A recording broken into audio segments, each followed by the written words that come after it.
Hello friends, समय सामयिकी के साथ एक बहुत करंट इशू आ गया है जिसे फॉरेन ट्रेड के साथ जुड़ी हुई बात कह सकते हैं।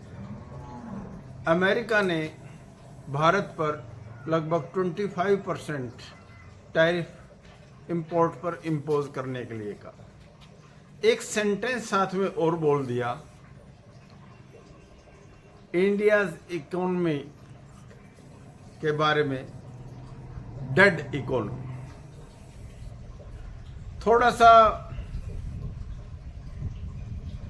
ट्रंप के बारे में एक बात सभी जानते हैं, मामूली से आउटस्पोकन है, हिंदी में उसको बड़बोला भी कहते हैं, लेकिन ये अकोमुलेटिव रिलेशंस की फ्रस्ट्रेशन जरूर नजर आती है, क्योंकि जो प्रगाढ़ रिश्ते हैं उनमें ऐसी चीज़ें नहीं होती। कई बार एक्सपेक्टेशंस बहुत ऊंची होती हैं, उसके ऊपर आदमी खरा नहीं उतरता तो फिर हल्के शब्द बोल दिए जाते हैं। वैसे इनसे बचना चाहिए जहाँ तक हो सके। अब मैं एक एक बात को विस्तार से आप लोगों को बताऊंगा। Tariff is a kind of tax imposed by a country on imported goods। दूसरे देशों से जो भी चीज आयात कोई देश करता है उसके ऊपर जो टैक्स लगाया जाता है उसको हम क्या कहते हैं? उसको टैरिफ कहते हैं। इंटरनल जिस तरह से हमारा जीएसटी है, पहले वैट था,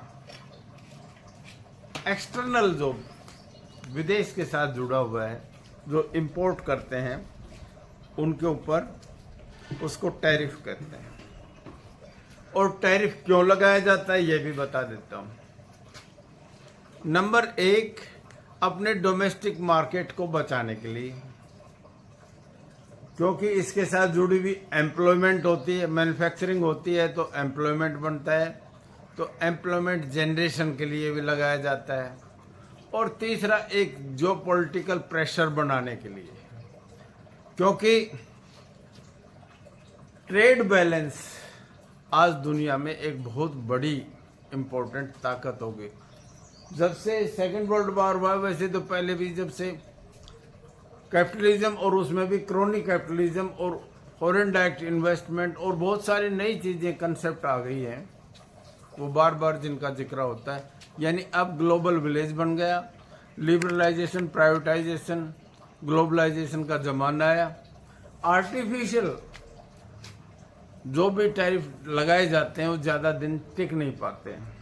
बाकी रिलेशंस की बात है।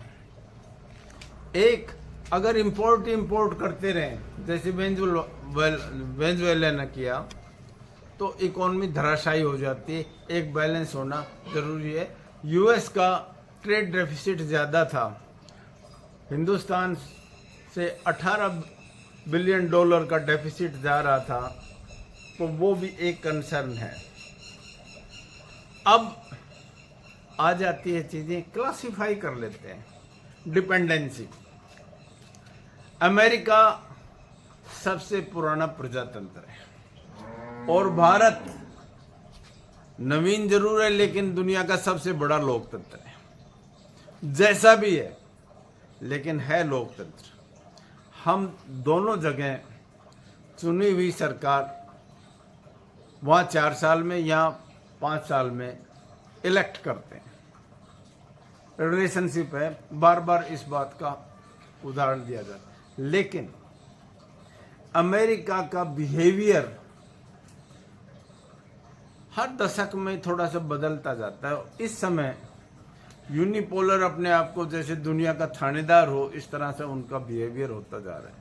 और अब तो ये भी हो गया, जहाँ झगड़ा होता है वहाँ सेटल प्रेसिडेंट ऑफ अमेरिका। जैसे इजराइल में यूक्रेन का वार हो रहा है, इंडिया पाकिस्तान के साथ झड़प जो हुई, and he is settling it. देखो युद्ध कहीं अच्छा नहीं है, और दुनिया की सबसे बड़ी रिसर्च और दुनिया का जो ग्लोबल मैप बदलता रहता है, हमेशा युद्ध से ही होता है। अमेरिका भारत से क्या मंगवाता है? मुख्य रूप से पहले ये बात, स्टील, एल्युमिनियम उसके ऊपर पहले लगा दिया था, और यहाँ थोड़ा सा इम्पैक्ट भी आया उसका। इससे डोमेस्टिक मार्केट में इनकी प्राइसेस थोड़ी डाउन भी हुई। एक हमारा फार्मास्यूटिकल यानी दवाइयों का काम, ये हिंदुस्तान ने धमाका किया है। तीसरा जेम्स एंड ज्वेलरी। चौथा जो बहुत जरूरी है, कुछ एग्रीकल्चर गुड्स हमारी वहां जाती थी, और टेक्सटाइल, ये चीजें अमेरिका को जाती थी। और अगर ये टैरिफ बढ़ जाता है तो समझते हैं कि हमारा अमेरिका को जो निर्यात होता है उसमें 15 से 20% की कमी आएगी। विशेष तौर से ऑटोमोबाइल पार्ट्स का जो जहाँ गुजरात से, चेन्नई से, ये जो 2 राज्य हैं यहाँ से जाता है, उस पर भी थोड़ा असर पड़ेगा। लेकिन हिंदुस्तान में डोमेस्टिक मार्केट बहुत बड़ा है। हमने इंग्लैंड के साथ, यूके के साथ फ्री ट्रेड एग्रीमेंट किया है, ईयू के साथ हमारी बातचीत चल रही, हम नई मार्केट भी खोज रहे हैं। यूएसए से हमारे पास क्या आता है, ये कमाल की बात है। एक तरफ डांट मार रहा है, दूसरी तरफ अगर आपको बताएंगे तो कमाल की चीज होगी। और ये डिपेंडेंसी भी इंडिया की बहुत ज़्यादा है, खास तौर से टेक्नोलॉजी और आईटी सेक्टर्स में। लिस्ट बना रखी है, Google, Microsoft, Amazon, Apple, IBM, Meta, Facebook, WhatsApp, Instagram, ये सब कुछ हिंदुस्तान में कितना बड़ा बिजनेस है। अगर आप जाओगे बेंगलुरु में, हैदराबाद में, नोएडा में, गुड़गांव में, और अब तो दूसरी जगह में इनके बहुत बड़े बड़े ऑफिस हैं। और हिंदुस्तान में ऑफ कोर्स रोजगार जरूर मिला हुआ है, लेकिन ये सर्विस सेक्टर के साथ अमेरिका जुड़ा हुआ है।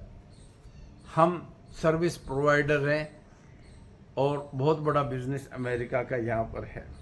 इसके अलावा रिटेल में यूनिलीवर, जो हिंदुस्तान लीवर के साथ काम करती है, एफएमसीजी बहुत बड़ा, जियांट, सोप्स, फूड, कॉस्मेटिक्स। इसके अलावा P&G, Procter and Gamble, detergent और डायपर्स तक हिंदुस्तान में अमेरिकन कंपनी बनाती है। वॉलमार्ट का नाम सुना होगा, जिसने फ्लिपकार्ट को टेक ओवर कर लिया, ई कॉमर्स में धमाका कर रखा है।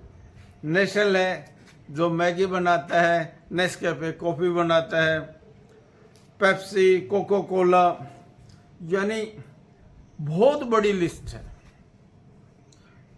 ये हैवी इंडस्ट्री में फॉरेन डायरेक्ट इन्वेस्टमेंट नहीं है। खासतौर से देखिए आप बेवरेज में कोको कोला, पेप्सी है, साबुन है, तेल है, कॉस्मेटिक्स है, डायपर्स हैं, इन चीज़ों में प्रॉफिट तो ज़्यादा जाता है और इन्वेस्टमेंट थोड़ा होता है। ये इंटरनेशनल ट्रेड का बेस एक है, सिर्फ एक, कि दोनों तरफ लाभ हो, आपको भी लाभ हो, हमको भी लाभ हो, दोनों तरफ खुशियां बांटे। एक लॉ ऑफ कंपैरेटिव कॉस्ट का उदाहरण दिया जाता है, और इसमें जैसे एक बात मान लो, हम ये बता, हिंदुस्तान चाय पैदा करता है और अमेरिका बादाम। चाय हिंदुस्तान की अमेरिका में चली जाती है, अखरोट बादाम वहां से यहाँ आ जाता है, वहां का एप्पल यहाँ आ जाता है, यहाँ से एग्रीकल्चर गुड दूसरी जैसे चाय बताई मैंने वहाँ चली जाती है। यहाँ टेक्सटाइल का काम बहुत होता है, यहाँ वहाँ चला जाता है, और वहाँ से आईटी सर्विस की कंपनी है यहाँ पर काम करती है। यानी गिव हमेशा ये नहीं होता कि देना ही देना होता है, लेना भी होता है। और एक कहावत है, कहावत ये है, बड़ी सीधी बात है, पानी की मोटर है, उसमें 2 गिलास पानी डालकर और फिर बहुत सारा पानी उठाया जाता है। यानी सुई देकर ही हाथी लिया जाता है, पहले दिया जाता है।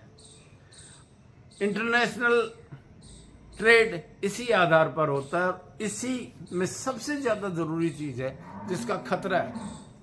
ये शुरू करना आसान होता है, लेकिन ये आगे खुल जाता है। जो पॉलिटिक्स इसमें इन्वॉल्व हो जाती है, रिलेशन इन्वॉल्व हो जाता है। जैसे पीछे अमेरिका में वीज़ा प्रॉब्लम में दिक्कत आई, बहुत सारे इंडियंस को वापस भेजा। वो मैं नहीं कहूँगा कि किस तरह से भेजा, लेकिन अच्छे सिग्नल नहीं जा रहे। अब ये हिंदुस्तान की डेड इकोनॉमी बता दी। शब्दों का अगर चयन थोड़ा ठीक कर लेते, वीक इकोनॉमी बोल देते और कुछ बोल देते तो ठीक था। लेकिन हिंदुस्तान क्या दुनिया की चौथी बड़ी अर्थव्यवस्था नहीं है जो तीसरी बनने जा रही है? क्या हिंदुस्तान की अर्थव्यवस्था दुनिया में सबसे तेज गति से बढ़ती हुई अर्थव्यवस्था नहीं है? क्या हिंदुस्तान का सॉफ्टवेयर, आईटी और स्पेस टेक्नोलॉजी में हिस्से को कमा कर जा सकता है? क्या सबसे बड़ी बात, क्या हिंदुस्तान की बात आज दुनिया में बोली जाती, कही जाती और सुनी जाती है? ये आप किसी को कैसे आकलन करते हैं, आपकी मर्जी है, लेकिन सच तो सच है। ये बात ठीक है, हमारा थोड़ा सा मिसमैनेजमेंट हुआ है। पिछले 10 सालों में लगभग 25 लाख करोड़ कॉरपोरेट का माफ कर दिया। अगर ये मैन्युफैक्चरिंग में आता तो हम बहुत और ताकतवर हो सकते हैं। इंफ्रास्ट्रक्चर पे अगर ये पैसा खर्च हो जाता। कुछ पॉलिसी में इस समय ऐसे लगने लग गया है, जिसको इकोनॉमिक्स की टर्म में ये कहा जाता है, जब पॉलिटिकल थोड़ा सा हिल जाती है चीज़, इसको कहते हैं पॉलिसी पैरालिसिस। फिर निर्णय नहीं ले पाते, इधर उधर की बात अटकी सटकी पे लग जाते हैं। एक राजनीतिक स्थिरता, म्यूचुअल कोएग्जिस्टेंस, म्यूचुअल कोऑपरेशन, ये आधार है। अगर आप लीगेसी भी देखें तो अमेरिका का बहुत बड़ा रोल है हिंदुस्तान के बंटवारे में। और जब भी हिंदुस्तान पाकिस्तान का झड़प हुआ, अमेरिका सीधे और परोक्ष रूप से हथियार, सामान, पैसे में मदद और सारी चीज़ें पाकिस्तान की तरफ रहता है। अभी ये थोड़ी सी झड़प हुई है, इसका भी है, क्योंकि पाकिस्तान के पास सबसे बड़ी एक चीज़ है, एसेट है, वो इसकी लोकेशन है। अमेरिका को सेंट्रल एशिया और मिडल ईस्ट और साउथ एशिया पे कंट्रोल करने के लिए जो जगह चाहिए वो पाकिस्तान प्रोवाइड करता है। अगर जनरल इलेक्ट्रिकल हेल्थ केयर में, एनर्जी में देता है, सीमेंस है, बोस है, फॉक्सकॉन है, एप्पल के अब जो हमारा मोबाइल आ रहा है उसकी असेंबली चेन हिंदुस्तान में लग रही। यानी एक सप्लायर और कंज्यूमर चेन की कड़ी अगर चलती रहे तो ठीक है, अगर टूट जाती है तो दिक्कत होती है। हिंदुस्तान के पास अगर ये झटका दिया भी जाता है तो झटका जब दिया जाता है तो गाड़ियों में जैसे सोकर लगे रहते हैं, सोकर लगे रहते हैं, झटका झेलने की क्षमता कहेंगे हम सोकर को, वो है हिंदुस्तान।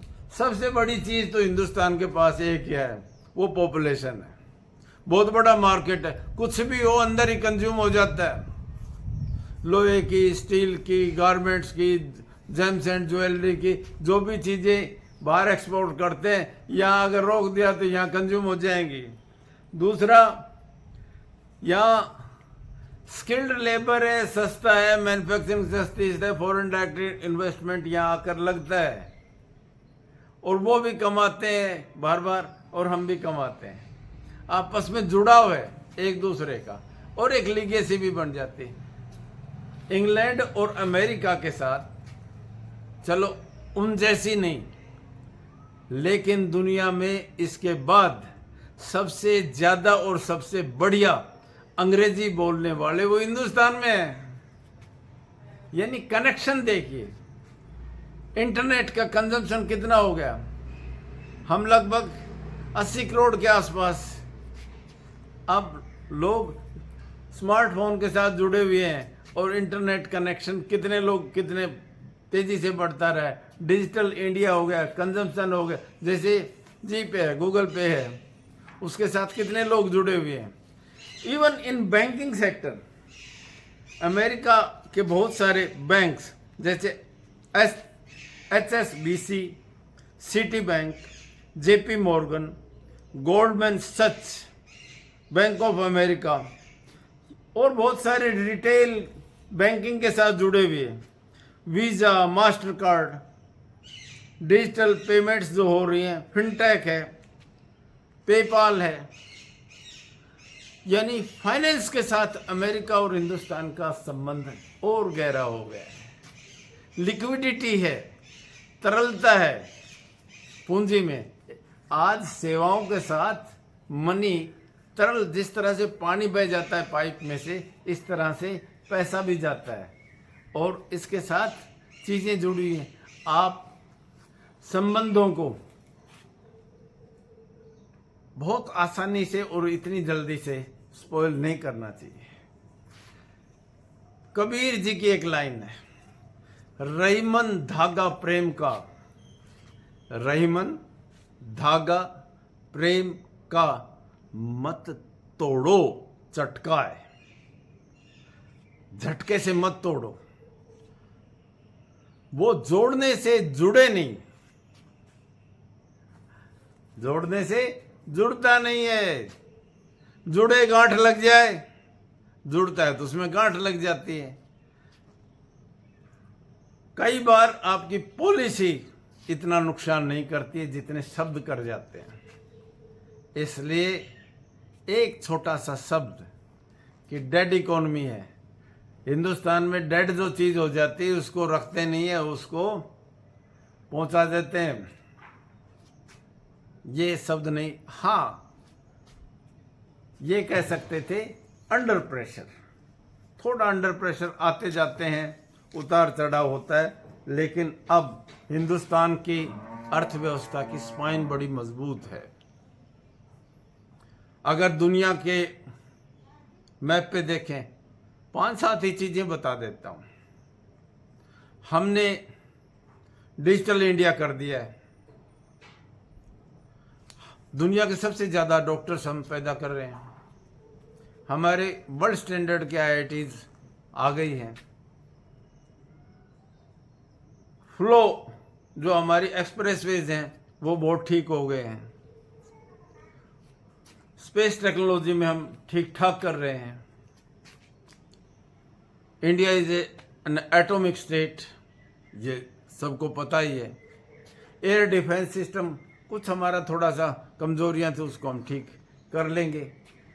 हम डिफेंस के वेपन्स भी एक्सपोर्ट करने भी लग गए हैं। यानी अब ये नहीं कह सकते कि हिंदुस्तान कुछ भी नहीं है। ये बात और है, ये बात और है। कुछ समस्याएं आती और कहाँ नहीं आती, कहाँ नहीं आती। रशिया किसी समय कितना ताकतवर था और आज कैसे फंसा हुआ है।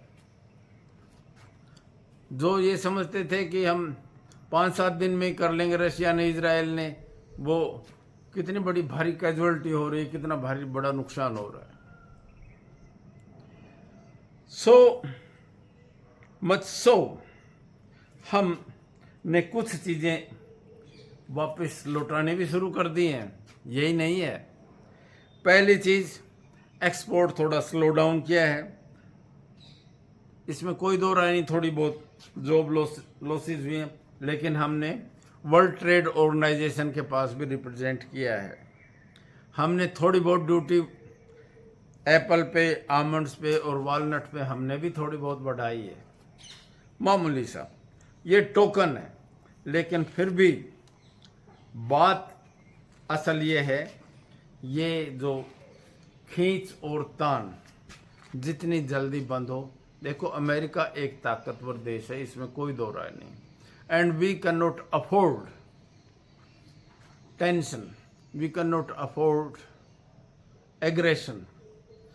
हम सबसे ज़्यादा हमारी जो ड्यूटी है इस समय, वो पॉवर्टी एलिमिनेशन की है। इसके अलावा हेल्थ केयर के ऊपर है हमारा काम। हमने इकोनॉमिक अपलिफ्टमेंट करनी है, एग्रीकल्चर, इंडस्ट्री और सर्विस सेक्टर को और मजबूत करना है। पॉलिटिकल स्टेबिलिटी इस समय ज़्यादा ज़रूरी है। दुनिया की अर्थव्यवस्था कोई रंगमंच नहीं है कि आप डांट मार देते हो। ये जिस तरह से इलेक्शन में थोड़ी सी उछल कूद के फ्लेरी भाषण दे दिए जाते हैं, इस तरह की बातों से बचना चाहिए। दो बातें और कही जा रही हैं कि हिंदुस्तान ने रशिया का के थ्रू इंपोर्ट किया तेल और वेपन भी लिए, और चाइना के साथ भी कुछ आंतरिक संबंध ठीक ठाक से हैं। ये सब कुछ दिक्कत कर रहा है, और अगर ये दिक्कत है तो है, जिसको जहाँ सूट करेगा वो वहाँ से लेता है। लेकिन वही बात है, एक कहानी आती थी वोल्फ एंड ए लैम, भेड़िया और मेमना की। भाई, तू मुझे गाली क्यों दे रहा है? तेरे दादा परदादा ने दे रहा था, और पानी नीचे से ऊपर आ रहा है। ये वोल्फ एंड लैम की सी कहानी नजर आने लग गई है।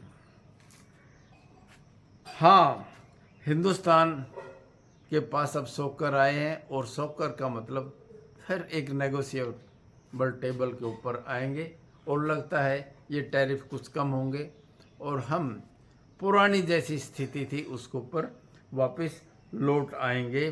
क्योंकि अंतर्राष्ट्रीय व्यापार में लेना और देना, यही तो एक